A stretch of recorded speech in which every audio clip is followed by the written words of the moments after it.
बड़े बाल है तेरे. October the 2nd is going to be the release date for the sure-to-be big Bollywood hit, Besharam. जी, आप कौन? तेरा पप्पा बबुआ. It stars the Kapoor family and it's directed by Abhinav Kashyap. Today, I'm in deepest, darkest Mitcham, Chak 89. I'm here for a press conference to meet the stars of the film. We've got Rishi Kapoor, his wife Neetu Kapoor. We've got newcomer to Bollywood, Pallavi, Sharda. And there's someone else. Can't quite remember who it is. Oh yeah, Ranbir Kapoor.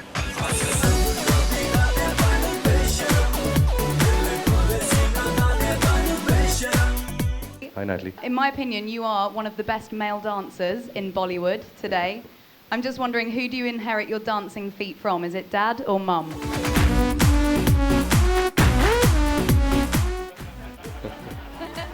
Well, it'll be, kind of pompous for me to answer this question, but thank you so much.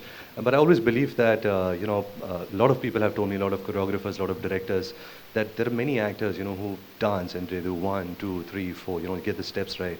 But the way my father used to dance, with his face, his expressions, and really understanding music, expressing himself, through the songs, I think that is something that I learned a lot.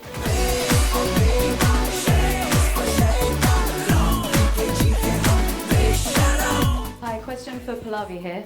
This is also... Are you Australian? You said Pallavi, like they used to say at school. Oh no, how should I pronounce it properly? Pallavi. Pallavi, sorry, non-Desi. That's all right. Pallavi, can you tell me, because being an Aussie Desi, I don't know what the word is for that, like a Dossi or something. Dozzy.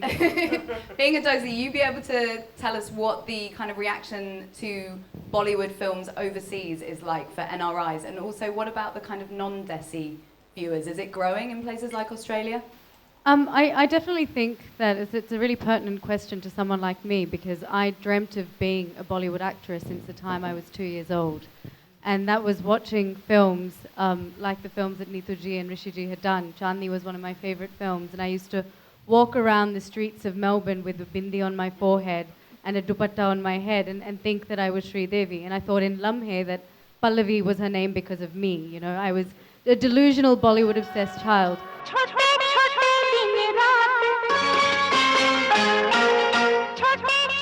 And I think that Bollywood had a big part to play in our identity consciousness and the notion of what it is to be like in India, because we had no concept of it.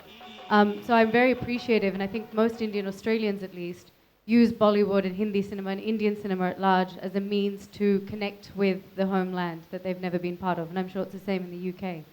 And now what's interesting is that Bollywood has become a mainstream industry, worldwide, and it's not considered the other. When I was growing up, I would dance to Mehendi Laga Ke Rakhna and all these Hindi songs, and I didn't know what was being played on the radio, so I was an outcast at school. Like, I didn't know who NSYNC was, for example.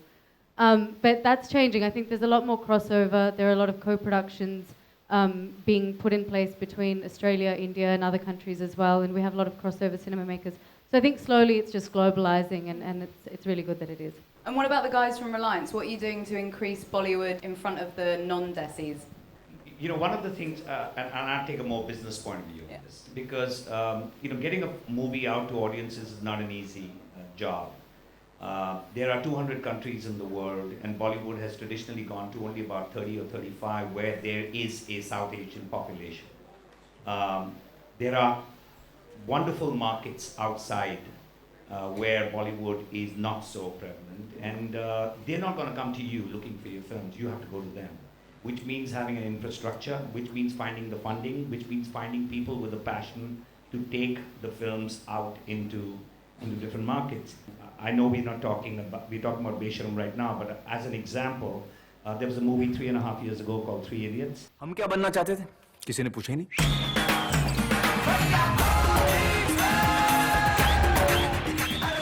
It went to the traditional 40-odd markets, but 3.5 years later, we are still pushing it across the world. It released in Japan in May.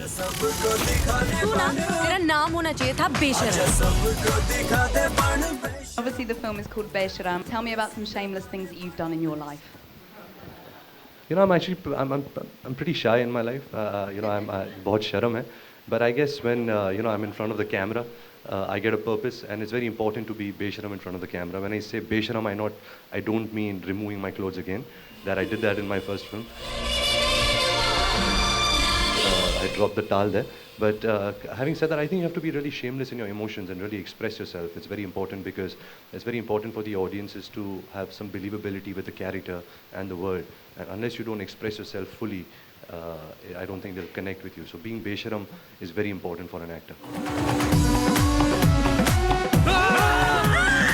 So that was the press conference for Besharam.